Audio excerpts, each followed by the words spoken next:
ಇವರು ರಾಜ್ಯದಿಂದ ರಾಜ್ಯಕ್ಕೆ ಹೋಗ್ತಾ ಇರ್ತಾರೆ, ನಮ್ಮ ರಾಜ್ಯದಲ್ಲೇ ಬೇರೆ ಬೇರೆ ಕಡೆಯಿಂದ ಜಿಲ್ಲೆಯಲ್ಲೆಲ್ಲ ಹೋಗ್ತಾ ಇರ್ತಾರೆ. ಅವ್ರಿಗೆ ಸಾಧ್ಯವಾದಷ್ಟು ಅನುಕೂಲಗಳು ಆಗಬೇಕು. ಈಗಿರ್ತಕ್ಕಂಥದ್ದು ಸಾಲದು, ಇನ್ನೂ ಕೂಡ ಮಾಡಬೇಕು. ನಮ್ಮ ರಾಜ್ಯ ಸರ್ಕಾರ ಕೂಡ ಕೇಂದ್ರ ಸರ್ಕಾರ ನ್ಯಾಷನಲ್ ಹೈವೇಸಲ್ಲಿ ಮಾಡ್ತಾರೆ, ರಾಜ್ಯ ಸರ್ಕಾರ ಕೂಡ ಈ ಟರ್ಮಿನಲ್ಸ್ ಅವರು ಮಾಡಿರ್ತಕ್ಕಂಥದ್ದು ಮಾಡಿರ್ತಾರೆ, ಬಸ್ ಮಾಡಿರ್ತಾರೆ. ಆದರೆ ಈ ರೀತಿ ಕೇಂದ್ರ ಸರ್ಕಾರ ಕೂಡ ಯೋಚನೆ ಮಾಡಬೇಕು. ಈ ಥರ ದೊಡ್ಡ ದೊಡ್ಡದಾಗಿ ಎಲ್ಲೆಲ್ಲಿ ಹೈವೇಸ್ ಇರುತ್ತೆ ಅಲ್ಲೆಲ್ಲ ಕೂಡ ಮಾಡಬೇಕು ಅಂತ ರಾಜ್ಯ ಸರ್ಕಾರ ಕೂಡ ಬೆಂಬಲ ಕೊಡಬೇಕು. ಪ್ರಕ್ರಿಯೆಗೆ ಕೇಂದ್ರ ಸರ್ಕಾರ ಕೂಡ ಕೊಟ್ಟರೆ ನಮ್ಮ ರಾಜ್ಯದಲ್ಲಿ ಅಂತಲ್ಲ ಎಲ್ಲ ಕಡೆ ಕೂಡ ಕೊಡಬೇಕಾಗುತ್ತೆ.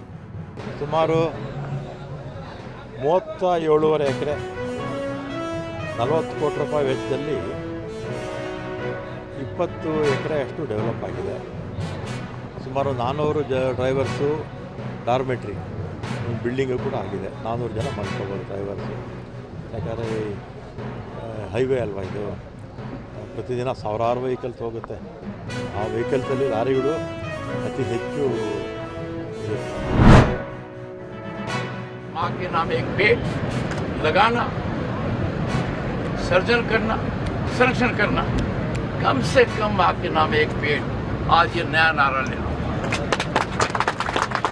पहले था माँ के नाम एक पेड़, अब कम से कम माँ के नाम एक पेड़।